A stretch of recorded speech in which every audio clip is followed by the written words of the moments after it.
안녕하십니까. 사회복지사 1급 시험 대비 실전 모의고사 제3회차에 사회복지 실천론 마지막 문제풀이 들어갑니다. 이번 시간에 14번에서 25번 문제까지 12문제가 되겠습니다.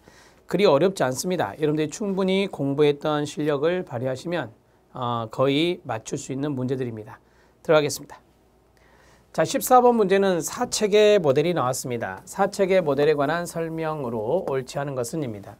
핑거스와 미나안이 제시한 그렇죠 통합적 모델입니다. 맞습니다. 통합 모델은 육사 생단문 통합, 육체계 모델, 사체계 모델, 생활 모델, 단일화 모델, 펄먼의 문제결 모델까지 여기까지를 통합적 모델이다.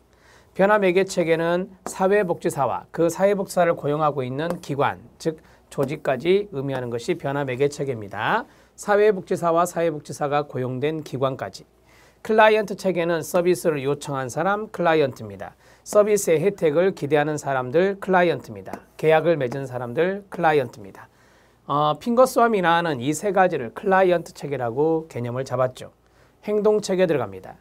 행동 체계는 변화 매개인이 변화 노력을 달성하기 위해 상호작용하는 사람들입니다. 맞고요. 그 범위가 넓지 않다? 아닙니다. 넓습니다. 그 범위가 넓다. 자, 자원이거든요. 자원이에요. 쉽게 말하면. 그래서 상당히 포괄적으로 넓게 생각해 볼 수 있는 게 행동체계가 되겠습니다. 표적체계는 변화 매개인이 목표를 성취하기 위하여 영향을 주거나 변화시킬 필요가 있는 사람들, 한마디로 말하면 변화 대상입니다. 변화 대상을 타겟 시스템, 표적체계다 이렇게 말하고 있습니다. 맞습니다. 답은 4번이네요. 자, 우리가 이제 사체계 모델에서 기본적으로 네 가지 체계를 아셔야 되고요. 이것이 이제 사례 문제로 많이 등장하기도 합니다. 자, 다음 문제 봅니다. 다음 사례에서 사회복지사의 개입으로 가장 적절한 것은입니다. 60세 남편은 중풍에 걸려 거동이 불편합니다.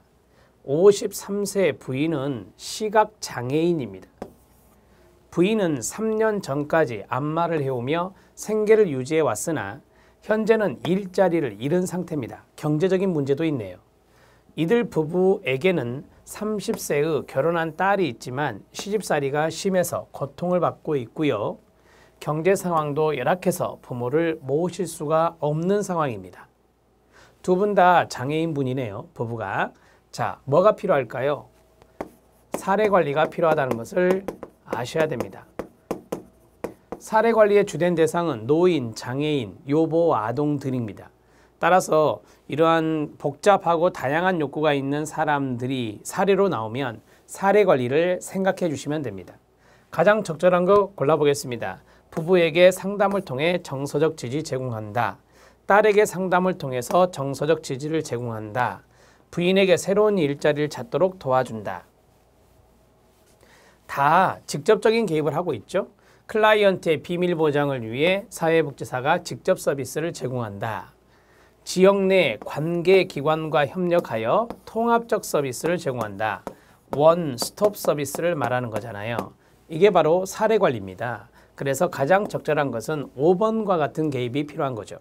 이렇게 다가가면 됩니다. 15번의 답은 5번입니다. 16번 문제 들어갑니다. 자, 16번 문제는 옹호 활동입니다.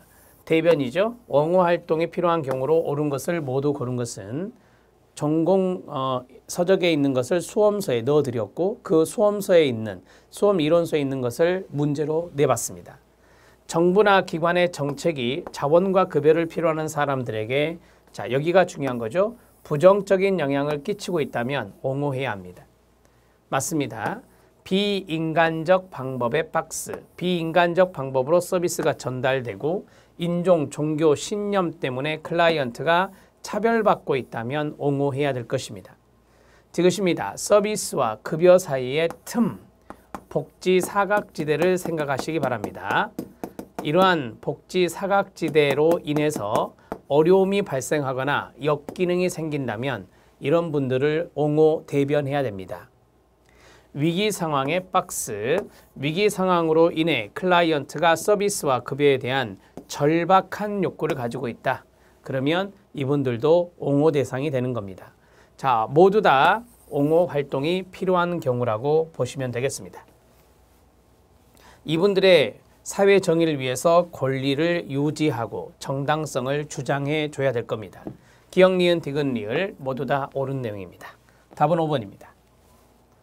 17번 문제 들어갑니다. 비밀보장 예외 사항입니다. 옳지 않은 것은입니다. 사회복지사와 다른 전문가, 의사, 이들의 업무를 돕는 보조자들 간의 의사소통을 위한 경우 서로 사례를 공유할 수 있습니다. 맞습니다. 비밀보장 한계 제한입니다. 클라이언트가 비밀 노출을 허락을 했습니다.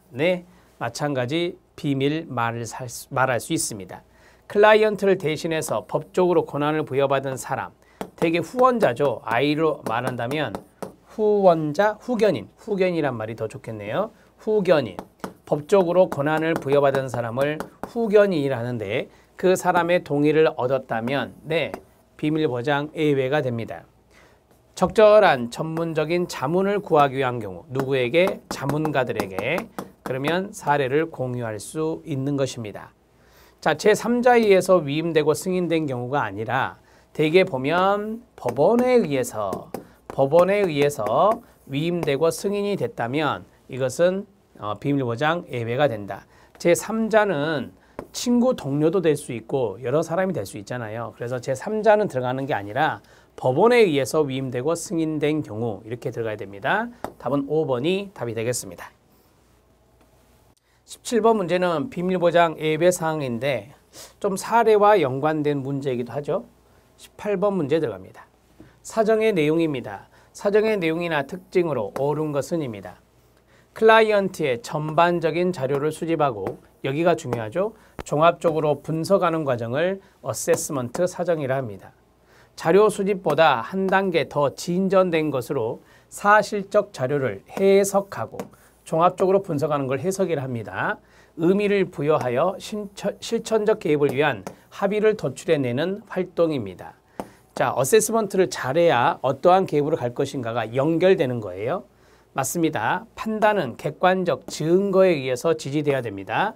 판단하는 것이 바로 사정이거든요. 자료 수집이 객관적 증거를 확보하는 활동이 될 수 있겠습니다. 맞습니다. 클라이언트의 문제와 상황을 이해하여 이것을 개입을 위한 계획으로 연결시키는 것입니다. 그렇습니다. 조사 및 사정 단계 그 다음이 뭐죠? 계획 단계가 됩니다. 그 다음이 바로 계획 단계, 목표 설정 및 계약의 계획 단계가 되니까 계획으로 연결시키는 것 맞습니다.